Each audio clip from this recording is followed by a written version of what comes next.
El océano cubre más del 70% de nuestro planeta, y sin embargo, hemos explorado menos del 5% de sus profundidades. Conocemos mejor la superficie de Marte que el fondo de nuestros propios mares. Tenemos satélites capaces de fotografiar cada centímetro de la Tierra, tecnología que puede rastrear un teléfono en cualquier parte del mundo, submarinos que descienden a presiones inimaginables. Pero aún así, el océano sigue guardando secretos que desafían toda explicación. Sonidos que no deberían existir, objetos que no deberían estar ahí, aviones que se desvanecen sin dejar rastro, barcos que aparecen navegando solos, con la mesa puesta y el motor encendido, pero sin un alma a bordo. Lo que van a escuchar a continuación no son leyendas, son casos documentados, grabaciones reales y misterios que hasta el día de hoy siguen sin respuesta. Estos son 4 misterios del océano que nadie logró explicar. Caso número 1, los sonidos del abismo. El 1 de marzo de 1999, algo extraño ocurrió en las profundidades del Océano Pacífico. Una red de micrófonos submarinos operada por la Administración Nacional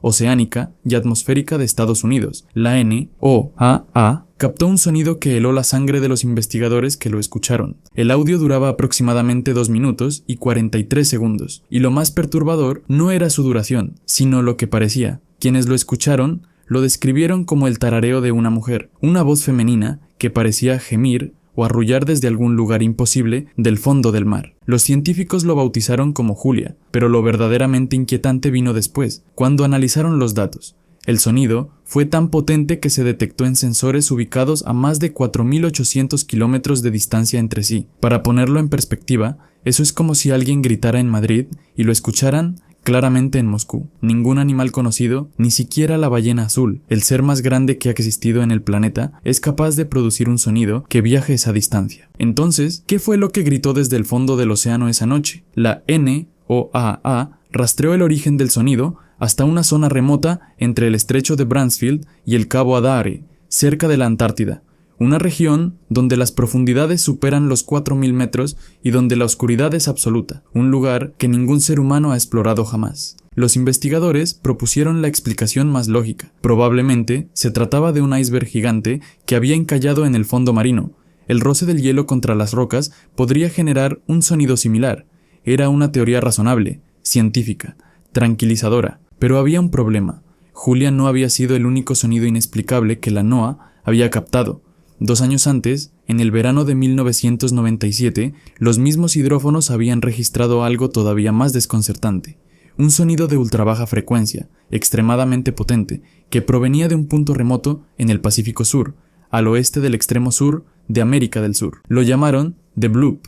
El bloop fue tan fuerte que se registró en sensores separados por más de 5.000 kilómetros. Pero lo que realmente inquietó a los científicos fue su perfil acústico. El patrón del sonido se parecía demasiado al que produce un ser vivo, una criatura, algo biológico. Christopher Fox, el investigador que dirigía el programa de monitoreo acústico de la NOAA en ese momento, declaró públicamente que tenía la corazonada de que el sonido provenía de algún tipo de animal, pero inmediatamente señaló el problema con esa teoría.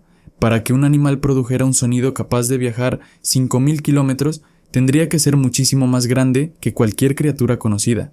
Más grande que una ballena azul, más grande que cualquier cosa que hayamos visto jamás. Los fanáticos de lo paranormal no tardaron en hacer las conexiones. El origen del bloop se ubicaba a apenas 1.500 kilómetros del lugar donde, según la ficción de H.P.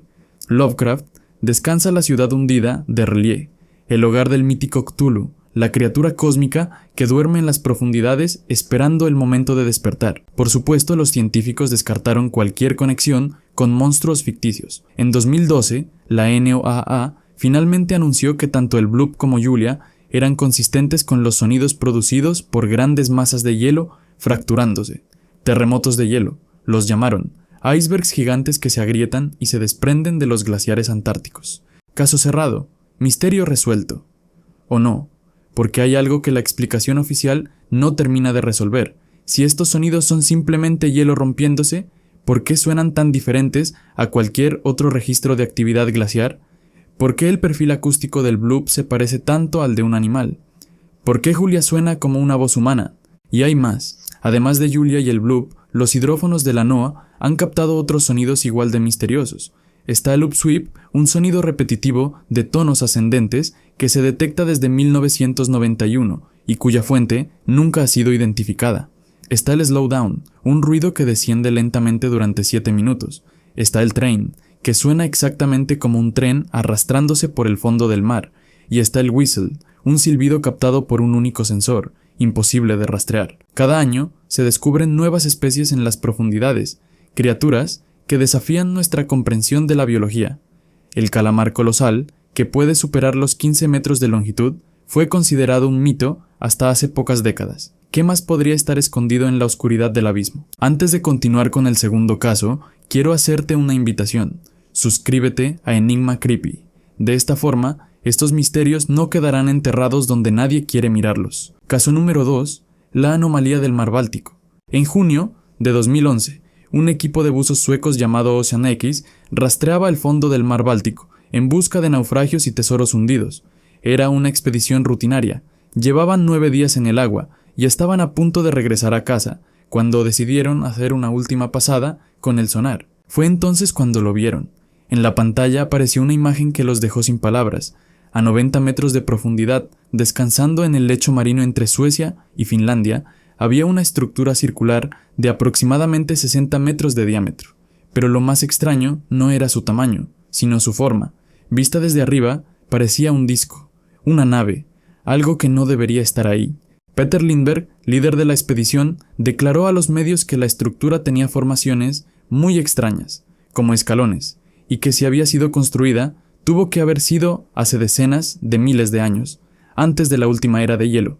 Pero eso no fue todo. El sonar también reveló algo inquietante detrás del objeto, una marca en el fondo marino de casi 300 metros de longitud, como si algo hubiera arrastrado o aterrizado violentamente, dejando una pista de impacto antes de detenerse. Un año después, Ocean X regresó con buzos y cámaras para examinar la anomalía de cerca, y lo que encontraron solo profundizó el misterio. Los buzos reportaron que al acercarse a la estructura, todo su equipo electrónico comenzó a fallar. El teléfono satelital dejó de funcionar. Las cámaras se apagaban sin razón. Solo cuando se alejaban unos 200 metros, los aparatos volvían a operar con normalidad. Stefan Hogeborn, uno de los buzos que descendieron hasta el objeto, describió lo que vio: una superficie plana, cubierta de líneas y crestas simétricas, bordes rectos, ángulos de 90 grados, algo que parecía una escalera con peldaños de 1 metro de altura cada uno, y en el centro, 2 agujeros, uno de ellos rodeado por lo que parecía una construcción cuadrada. La superficie estaba ennegrecida. Hogeborn dijo que parecía quemada. Las muestras de roca que extrajeron revelaron granito, gneiss y arenisca, materiales comunes en la región, pero también encontraron algo fuera de lugar, un fragmento de basalto, roca volcánica solidificada. El problema es que no hay volcanes en el mar Báltico. La explicación oficial llegó eventualmente. Geólogos de la Universidad de Estocolmo determinaron que la anomalía era probablemente una formación glaciar, un depósito de sedimentos moldeado por el movimiento de los glaciares hace más de 10.000 años, durante la última era de hielo. La famosa pista de aterrizaje sería simplemente una marca natural del arrastre glaciar. Caso cerrado, pero no todos quedaron convencidos. Los críticos señalan que las formaciones glaciares no tienen bordes rectos ni ángulos perfectos, no explican los escalones simétricos, no explican la superficie quemada, y definitivamente no explican por qué los equipos electrónicos fallaban cerca del objeto. Algunos teorizan que podría tratarse de una base submarina de la Segunda Guerra Mundial. Otros sugieren que es un meteorito antiguo. Los más audaces insisten en que es exactamente lo que parece, algo que no es de este mundo.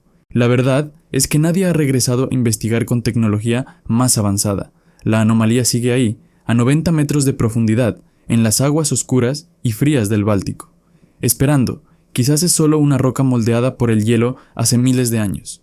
O quizás, en el fondo de ese mar, hay algo que preferiríamos no encontrar. Caso número 3. El vuelo 19, la voz del pánico.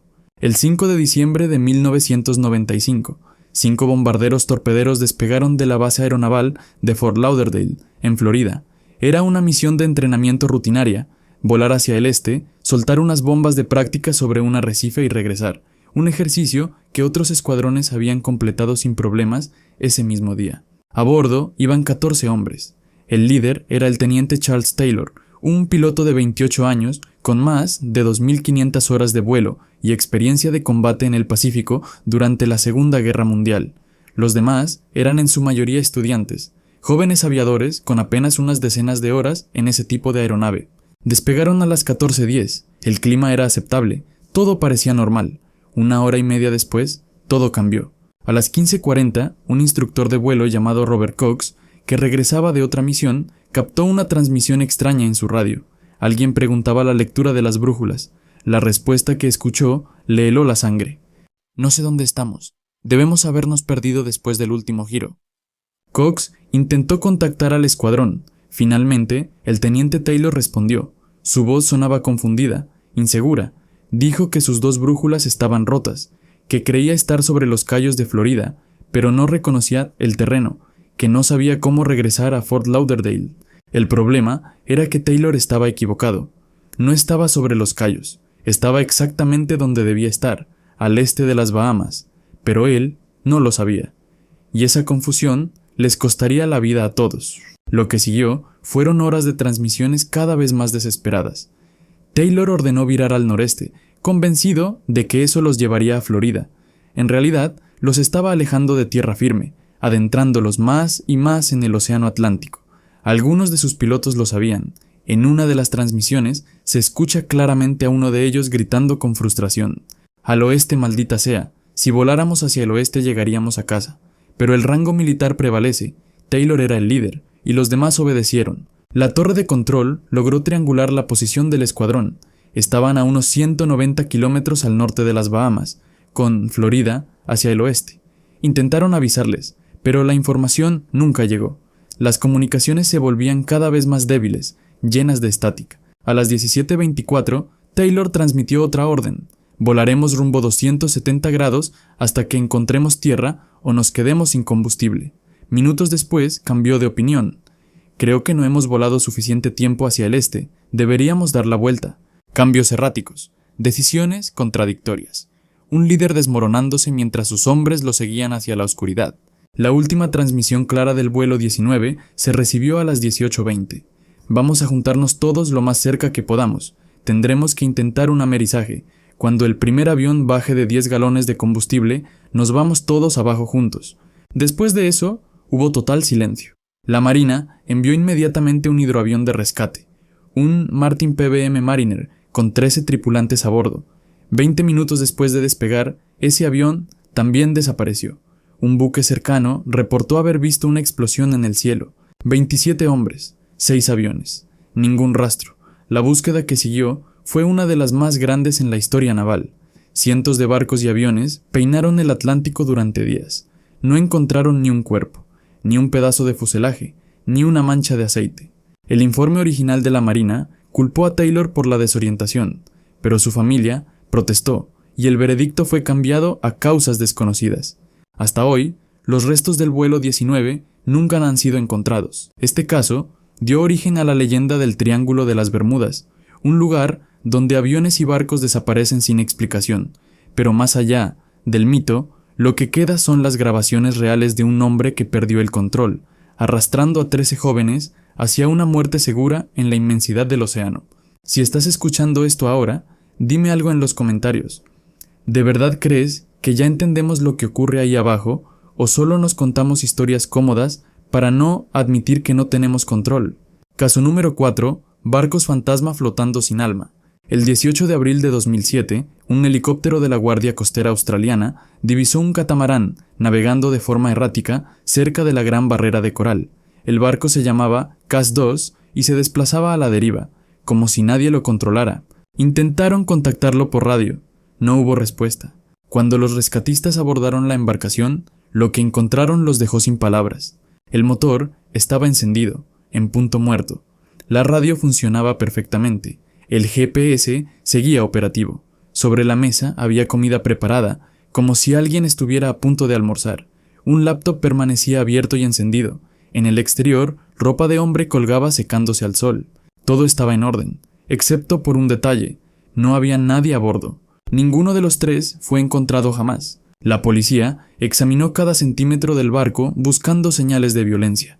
No encontraron nada, sin sangre, sin signos de lucha, sin indicios de que alguien más hubiera subido a bordo. Los chalecos salvavidas seguían guardados en su lugar, la balsa de emergencia estaba intacta, incluso la pistola de Derek permanecía bajo su cama, sin disparar. Pero encontraron algo más, una cámara de video. La grabación mostraba imágenes del viaje. La última secuencia fue filmada por James el 15 de abril a las 10:05 de la mañana. Se ve a Derek en el timón y a Peter pescando en la popa. El mar estaba algo agitado. Ninguno llevaba chalecos salvavidas. La cámara gira 360 grados mostrando el horizonte y las islas cercanas. 25 minutos después de esa grabación, según los investigadores, los 3 hombres desaparecieron. La teoría oficial sugiere que un señuelo de pesca se enredó en el timón. Uno de ellos habría bajado a la plataforma trasera para liberarlo. Esa plataforma está muy cerca del agua. Caer desde ahí es fácil. Volver a subir con el barco en movimiento es casi imposible. Quizás uno cayó. Quizás los otros 2 intentaron rescatarlo. Quizás los 3 terminaron en el agua, viendo cómo el Cas-2 se alejaba lentamente, sordo a sus gritos. Pero es solo una teoría. Nadie lo sabe con certeza. El océano no devuelve a sus muertos. No ofrece explicaciones. Solo deja barcos vacíos flotando como recordatorios de que hay cosas que nunca sabremos. El Cas-2 fue vendido y renombrado. Hoy navega bajo otro nombre, con otros dueños. Pero en algún lugar del fondo del mar, quizás a pocos kilómetros de la gran barrera de coral, 3 amigos siguen esperando ser encontrados. 4 misterios, décadas de investigación, millones de dólares en tecnología, y seguimos sin respuestas. Un sonido que parece una voz humana en las profundidades, una estructura que no debería existir en el fondo del Báltico. 14 hombres que volaron hacia la nada, 3 amigos que se desvanecieron de un barco en movimiento. Cubrimos más del 70% de nuestro planeta con agua, y hemos explorado menos de lo que conocemos de la Luna. El océano no da explicaciones, solo guarda secretos, y cada tanto nos recuerda que hay cosas ahí abajo que quizás nunca entenderemos, o que quizás no estamos preparados para entender. Y para finalizar, si crees que merece algo más que ser olvidado, deja tu like.